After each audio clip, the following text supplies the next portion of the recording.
aí, vamos falar de uma coisa que pega muita gente no Enem? Aquelas palavras que aparecem na prova e a gente fica, hã? O que é isso? Pois é, isso acontece muito mais do que se pensa. Mas hoje a gente vai desvendar esse vocabulário. É a chave para destravar um bom desempenho na prova. Pode acreditar. Olha, para muita gente, a resposta para essa pergunta é um grande sim. E vamos combinar, é super normal se sentir meio intimidado com a linguagem da prova. É uma sensação que, nossa, todo mundo entende. Mas a notícia boa é que, se a gente tiver as ferramentas certas, esse bicho de 7 cabeças fica bem mais mansinho, viu? E aqui está o pulo do gato. Entender essas palavras, gente, não é um mero detalhe. É literalmente a diferença entre sacar o que a questão está pedindo de verdade ou ficar boiando no enunciado. Conhecer essas palavras é uma vantagem estratégica e das grandes. Bora mergulhar nisso, então. Nosso roteiro de hoje é esse aqui. Vamos começar com o desafio do vocabulário, depois a gente passa pelas grandes ideias da filosofia, palavras de poder e sociedade, como descrever o mundo e, claro, a parte prática, decodificar as questões. Vamos lá! Ok, nossa primeira parada, filosofia. Sabe por quê? Porque muitas daquelas palavras que parecem super complicadas na prova, elas vêm direto dos conceitos que os grandes filósofos criaram para tentar entender o mundo. Vamos começar com uma bem famosa, utilitarismo.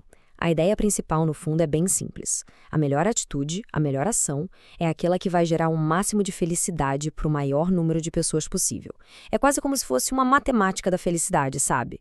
E os caras por trás disso são o John Stuart Mill e o Jeremy Bentham.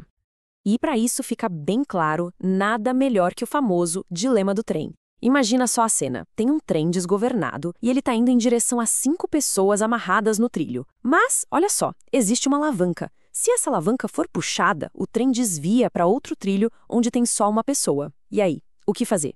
Bom, pela lógica utilitarista, a resposta seria desviar o trem. Salvar 5 pessoas em vez de uma, maximiza o bem-estar.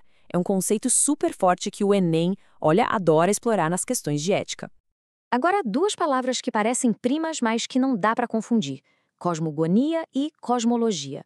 Pensa assim, cosmogonia tem a ver com a origem do universo, muitas vezes ligada a mitos, a histórias de criação. Já a cosmologia, não. Ela estuda a estrutura, as leis do universo, com base na ciência, na filosofia racional. Então, de um lado, a origem mítica, do outro, o estudo científico. Simples, né?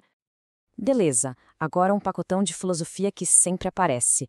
Primeiro, ontologia. É o estudo do ser. A grande pergunta é, o que é real? Depois, epistemologia. Essa quer saber sobre o conhecimento. Como a gente sabe o que sabe? Aí vem o holístico, que é aquela visão de enxergar as coisas como um todo integrado e não em pedacinhos. E por fim, a transcendentalidade. Isso é tudo aquilo que vai além da nossa experiência normal, do mundo físico, tipo o mundo das ideias do Platão, sabe? Ah, dialética? Esse conceito é poderoso. Pensa num choque de ideias. É basicamente isso. Você tem uma ideia, a tese, aí vem uma ideia totalmente oposta, a antítese, e do conflito entre as duas nasce uma terceira coisa, uma conclusão nova, a síntese. Isso é a base do método socrático e é super importante para entender pensadores como Hegel e Marx. Então, para ficar bem claro como funciona, primeiro a tese. É uma ideia inicial, uma proposta. Aí vem a antítese, que é a ideia que se opõe, que entra em conflito com a primeira. E desse embate, dessa tensão, surge a síntese, que é uma conclusão nova que meio que resolve o conflito e leva o pensamento para um novo patamar. E falando em lógica, a gente precisa falar do silogismo, lá do Aristóteles. É pura lógica dedutiva, tipo uma fórmula. Funciona assim. Você tem uma premissa maior, uma verdade geral, tipo todo ser humano é mortal. Depois, uma premissa menor, mais específica. Sócrates é um ser humano.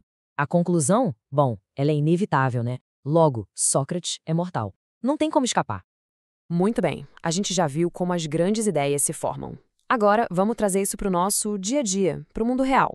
A filosofia é a ferramenta para a gente entender as palavras que definem como a nossa sociedade funciona, como a gente se relaciona e como o poder se estrutura. Alteridade. Anota aí, porque essa palavra é importantíssima. É, de forma bem direta, a capacidade de se colocar no lugar do outro. Mas não só isso, é reconhecer e principalmente respeitar que o outro é diferente. É um conceito central, fundamental, para qualquer questão do Enem sobre empatia, direitos humanos ou combate ao preconceito. Olha só essa escala de poder e influência.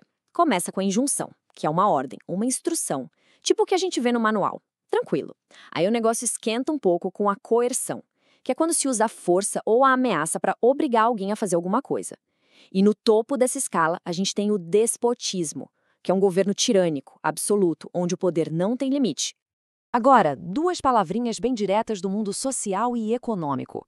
Laboral, simples, é tudo que tem a ver com o trabalho, leis laborais, relações laborais e por aí vai. E paridade, que significa igualdade, equivalência. A gente ouve muito falar em paridade salarial, por exemplo. Beleza, agora vamos dar uma olhada em algumas palavras que ajudam a gente a descrever o mundo, as situações e os sentimentos com mais, sabe, mais detalhe, mais precisão. Dois opostos clássicos aqui.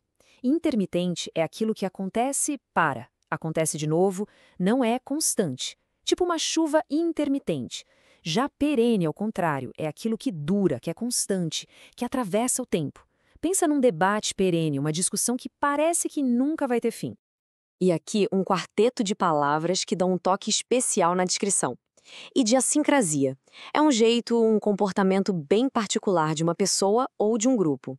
Ambivalente. É quando se tem dois sentimentos opostos ao mesmo tempo sobre a mesma coisa. Latente é aquilo que existe, mas está ali escondido, quietinho. E inexorável é o que não dá para evitar, não dá para parar. Tipo a passagem do tempo, que é inexorável. Para fechar essa parte, duas palavras com bastante peso. Bucólico. Essa remete à vida no campo, mas uma vida idealizada, poética. É uma palavra-chave para entender o arcadismo na literatura, por exemplo. Já obnubilar, nossa, que verbo forte, significa confundir, obscurecer o raciocínio. É como se uma névoa tomasse conta do entendimento de alguém.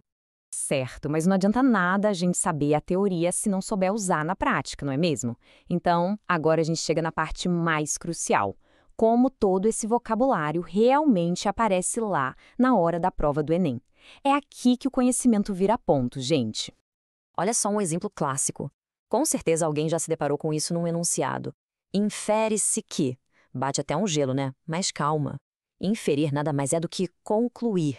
A questão só está pedindo para a gente chegar a uma conclusão lógica com base no que foi apresentado. Simples assim. Saber disso já muda tudo na hora de resolver a questão. E aí, o que a gente leva de tudo isso? Primeiro, que o vocabulário não é para ser um inimigo, e sim uma ferramenta que ajuda a gente a entender as coisas com mais profundidade. Segundo, o mais importante não é decorar, é focar no conceito, na ideia por trás da palavra. E terceiro, dominar essas palavras dá uma confiança, uma segurança na hora da prova que, olha, faz toda a diferença. E para a gente fechar, fica uma pergunta para reflexão. Depois de tudo isso que a gente conversou, qual palavra ainda parece ser um maior desafio? Pode ser uma dessas ou qualquer outra, porque no fim das contas, identificar a dificuldade já é o primeiro grande passo para superar. A gente se vê na próxima.